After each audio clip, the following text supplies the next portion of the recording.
বাবুকে দেখো কী করছো বাবু, এটা খুব মিষ্টি সোনা, খুব মিষ্টি। এটা কি বলো তো, যুদ্ধ যুদ্ধ যুদ্ধ জয় করে উঠলাম আমি এই মাত্র। এই মহারাজকে আমি 7:30টায় খাওয়াতে বসেছি, এখন বাজে পাক্কা 8:30। তার মাঝখানে একবার হিসি হয়ে গেছে, কত কিছু হয়ে গেছে।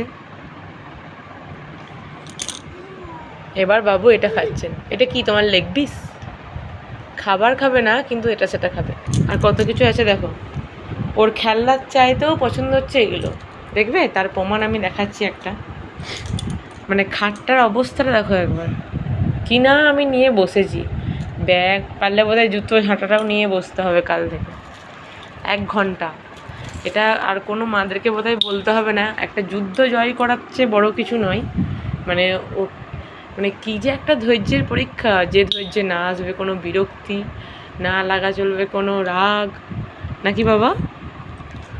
দেখবে বাবা কোনটা নেবে সোনা, কোনটা নেবে, খেলনাটা না টসটা? কোনটা নেবে বলো, কোনটা নেবে, কোনটা নেবে? তোমার তো এগুলি পছন্দ বেশি, কোনটা নেবে? হ্যাঁ, খেলনায় নেই, যাই নেই মুখে, খাবারটা তো খেতে ইচ্ছা করে না। এগুলো কি খুব মিষ্টি পাপা? এগুলো কী দিয়ে বানায় ওরা? আমি জিজ্ঞেস করে আসবো। এগুলো যে তুমি মুখে নাও, এগুলো কী দিয়ে বানায়? আর সবাইকে বলে দাও আমি সপ্তমীর দিনে নতুন জামা পরে রেডি হয়ে গেছি, কিন্তু আমাকে কেউ ঠাকুর দেখতে নিয়ে যায়নি। 1 ঘন্টা ধরে খাবার খাবো, কে ঠাকুর দেখতে নিয়ে যাবে? উফ বাবরি বাবরি, লেগে যাবে তো।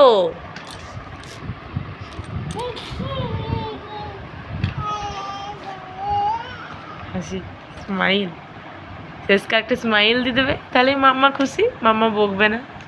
আর 1 ঘন্টা ধরে তোমাকে আমি খাওয়ালাম, আমার ধৈর্যের বাঁধ ভেঙে যাচ্ছে যে, প্রত্যেকটা দিন 1 ঘন্টা।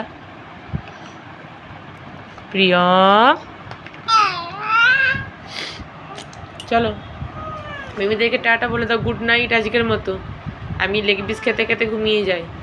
সব খাবার মুখে দেবে। তোমাদের বাচ্চারাও কি এরকম করে? প্রত্যেকটা জিনিস, প্রত্যেকটা খেলনা যাই নেবে সব মুখে, খালি খাবারটা বাদ দিয়ে। আর 1 ঘন্টা খাওয়াতে লাগবে।